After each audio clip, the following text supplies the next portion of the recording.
കണ്ടോ? കാണുന്നൊക്കെ തേക്കാ. ഈ അടിയിലുള്ളണ്ടല്ലോ ഒറ്റ തടിയാ. സെൽഫി വാ.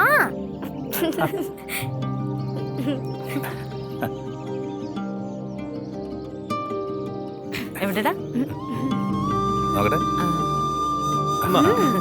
ഞങ്ങളെ ഇതൊക്കെ ഒന്ന് കണ്ടിട്ട് ഇതാണ് ഒരു എന്തേ എന്തൊരു വലിപ്പാന്നതിന്. ഇതിലാണ് ആൾക്കാരൊക്കെ പോന്നെ. എടി ഇത് അറബി സ്വന്തമായിട്ട് ഉണ്ടാക്കുന്ന ഉരുവാണ്. സ്വന്തമായിട്ട് ഉരുവാ? നിങ്ങക്ക് എന്താ പ്രാന്താ? എന്തിരുത്തിപ്പ പറയണത്? അല്ലെന്ന് ഇതിപ്പോ പണി തീരാൻ കൊറേ സമയം എടുക്കൂലേക്ക? എന്റെ ഐഷു ഏറി വന്ന 1 കൊല്ലം അത്രേ ഉള്ളൂ. ആണാ? ഇതുപോലത്തെ കൊറേ ഉരുകൾ ഉണ്ടാക്കാനാ അർബാബിന്റെ പ്ലാൻ. അതിന്റെ മുഴുവൻ പണിയും ഇന്നെ ഏൽപ്പിക്കാന്നാ മൂപ്പര് പറഞ്ഞിക്കണത്. അന്ന നല്ല മൊഞ്ചുണ്ടല്ലടി. കുട്ടികളുണ്ട്, മാഞ്ഞാളം കളിക്കാനുള്ള സ്ഥലമാണത്. ഗായ്സ്, ഒരു ഹാപ്പി ന്യൂസ് ഉണ്ട്. നമ്മുടെ കൊച്ചി ഷോയ്ക്ക് ശേഷം ബാംഗ്ലൂർ കൂടി ഒരു ഷോ കിട്ടിയിട്ടുണ്ട്. സോ നമ്മളത് പൊളിക്കണം. Let's start the music.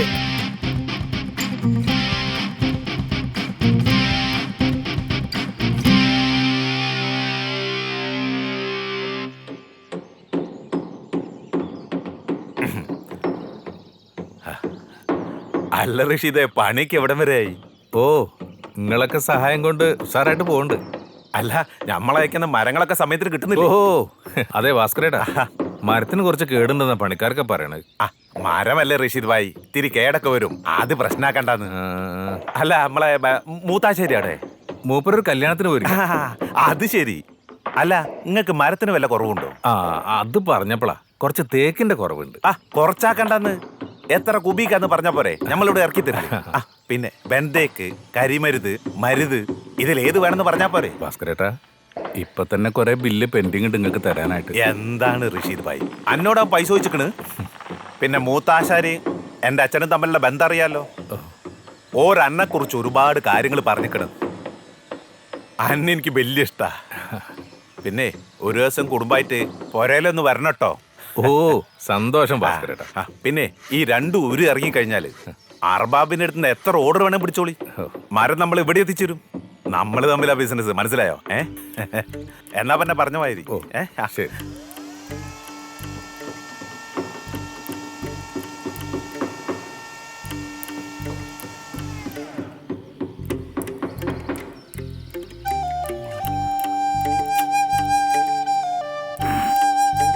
ഈ അതിന്റെ അളവ് നോക്കിനോ?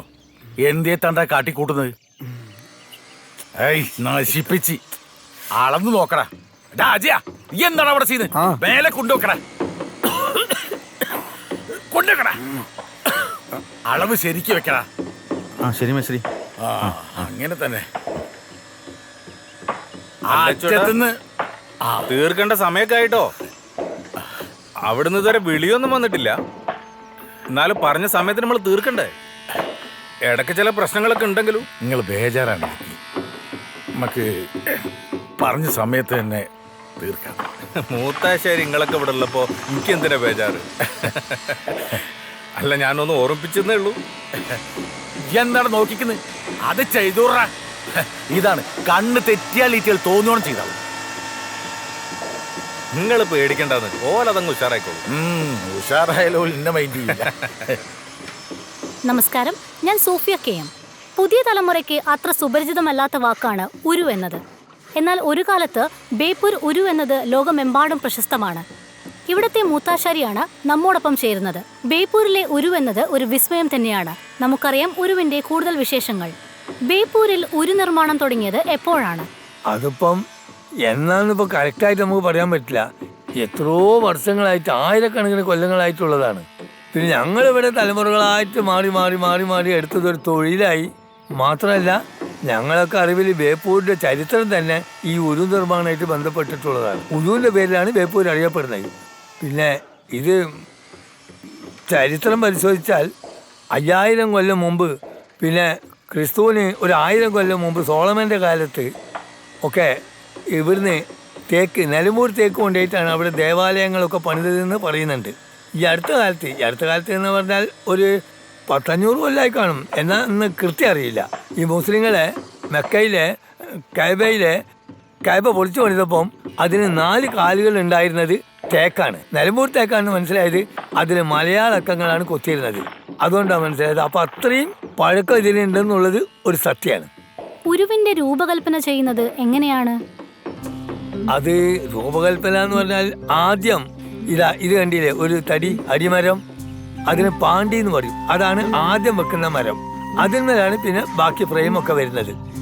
അത് നമ്മളെ കരിമരുത്, ഇരുളി എന്നൊക്കെ പറയുന്ന മരങ്ങളാണ്. അത് ഒറ്റ വര വെക്കുക. അത് 60, 50, 40 ഒക്കെ നീളത്തിൽ വെക്കും. ഇന്നിപ്പോ അതല്ല. ഇന്നിപ്പോ ആ മരങ്ങൾ കിട്ടാനില്ലാത്തത് കൊണ്ട് ഇതൊക്കെ ഇപ്പം ഈ ഫോറിൻ മരങ്ങളാ. അതുപയോഗിച്ചിട്ട് അങ്ങനെ പോകുന്നു. പിന്നെ അത് പാണ്ടി വെച്ച് കഴിഞ്ഞാൽ പിന്നെ അതിന്റെ 2 സൈഡിലേക്ക് ഇങ്ങനെ അതിന്റെ ഫ്രെയിം വരും. ഇങ്ങനെ വളഞ്ഞിട്ട്. ഇതിന് പ്ലാവ് പല മരങ്ങൾ ഉപയോഗിക്കും. അതിന് മുടക്ക് എന്ന് പറയും മരത്തിന്. അതിങ്ങനെ ഈ രൂപം അലങ്കോലായി കിടക്കുന്നതിന് നമ്മൾ മുടക്ക് എന്ന് പറയുമല്ലോ, അതുപോലെ മുടക്കാച്ചരക്കാണ്ട് അങ്ങനത്തെ മുടക്കാച്ചരക്ക് ഉപയോഗിച്ചാണ് ഇതൊക്കെ ഉണ്ടാക്കുന്നത്. അതിൽ പിന്നെ തേക്കിന്റെ പലവൊക്കെ അടിച്ചിട്ടാണ് ഉരു നിർമ്മിക്കുന്നത്. ഇത് പിന്നെ ഒരു എഞ്ചിനീയറിങ്ങോ മറ്റൊരു കാര്യങ്ങളോ ഒന്നും തന്നെ ഇല്ല. അന്ന് ആശാരിന്റെ മനസ്സിലുള്ളത് പുറത്ത് രൂപം കൊണ്ടുവരുന്നതാണ് ഈ ഉരു. ഓലെ മനസ്സ് തന്നെയാണ് ഇതിനെല്ലാ കണക്കുകളും. ഏതൊക്കെ തരത്തിലുള്ള മരങ്ങളാണ് ഉപയോഗിക്കുന്നത്? ഇതിന് ഇന്ന മരമൊന്നുമില്ല. തേക്ക്, ബെണ്ടേക്ക്, പിന്നെ കരിമരുത്, ഇതെല്ലാം ഉപയോഗിക്കും. ഇപ്പൊ പിന്നെ കിട്ടാനില്ലാത്തതുകൊണ്ടാണ് ഈ വിദേശ മരങ്ങളെ ആശ്രയിക്കുന്നത്.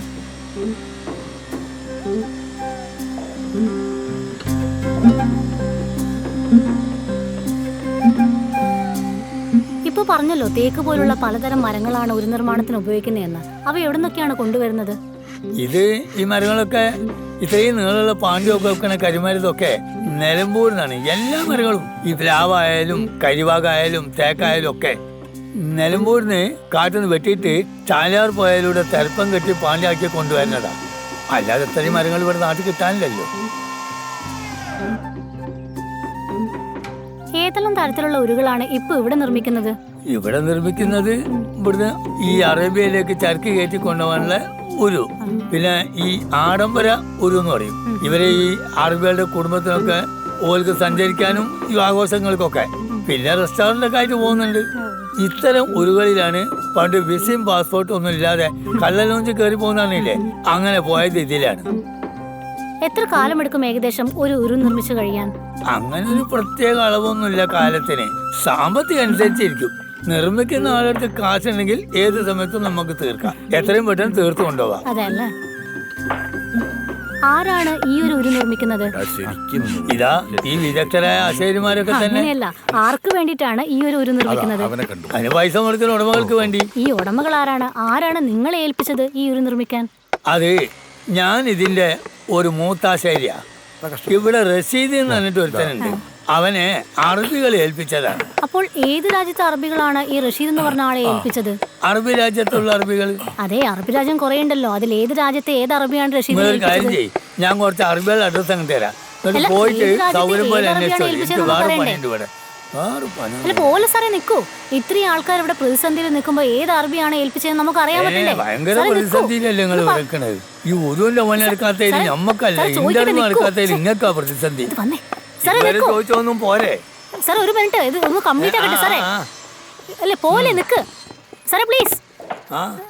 ഇതെന്തൊക്കെ, ഒന്ന് പെട്ടെന്ന് വാ സാറേ. നിൽക്കൂ സാറേ, ലാസ്റ്റ് ഒരു ചോദ്യം കൂടി സാറേ, പ്ലീസ് സാറേ. ഒന്ന് പോയിട്ടാ. പുറലോകം അറിയാത്ത വൻ പ്രതിസന്ധിയിലൂടെയാണ് ഒരു നിർമ്മാണം ഇപ്പോൾ കടന്നു പോകുന്നത്. ചരിത്ര പ്രാധാന്യമുള്ള ഒരു നിർമ്മാണം ഏകദേശം ഇപ്പോൾ സ്തംഭിച്ച അവസ്ഥയിലാണ് ഇപ്പോൾ ഉള്ളത്. കാരണം മറ്റൊന്നുമല്ല, ഫണ്ട് പലതരത്തിൽ ബ്ലോക്ക് ആയതാണ് ഇതിന്റെ കാരണമെന്ന് പറഞ്ഞു കേൾക്കുന്നുണ്ട്. ആരാണ് ഈ പ്രതിസന്ധിയുടെ പിന്നിലെന്ന് ഇപ്പോഴും അറിയാൻ കഴിഞ്ഞിട്ടില്ല. മാത്രമല്ല, 1-2 പേരുകൾ ഇപ്പോൾ പറഞ്ഞു കേൾക്കുന്നുണ്ട്. റഷീദ് പോലുള്ള 1-2 പേരുകൾ ഇപ്പോൾ പറഞ്ഞു കേൾക്കുന്നുണ്ട്. അവർ എത്രത്തോളം ഇതിന്റെ ഭാഗമാണെന്ന് അറിയാൻ കഴിഞ്ഞിട്ടില്ല. മാത്രമല്ല, ഇവിടുത്തെ മൂത്താശാരി എടുക്കും പറയുന്നത് വൻ ഇതിന്റെ മൂത്താശാരി ഞാനാ. നിങ്ങൾക്ക് എന്താ വേണ്ടത്? അല്ല സാർ, അത് ഇതിന്റെ അല്ല ബാക്കി നിങ്ങൾ എന്തായാലും ഇവിടെ വന്നത് അതിപ്പോ ഒരു നിർമ്മാണത്തിന്റെ ചരിത്രവുമായി ബന്ധപ്പെട്ട് ഇപ്പോഴത്തെ അവസ്ഥ. ഒരു നിർമ്മാണത്തിന്റെ ചരിത്രം അറിയാനോ ഉള്ള ചരിത്രം കുളമാക്കാനോ? അല്ല സാറേ, അതിപ്പോ വേറെ പണിയൊന്നുമില്ല നിങ്ങൾക്ക്.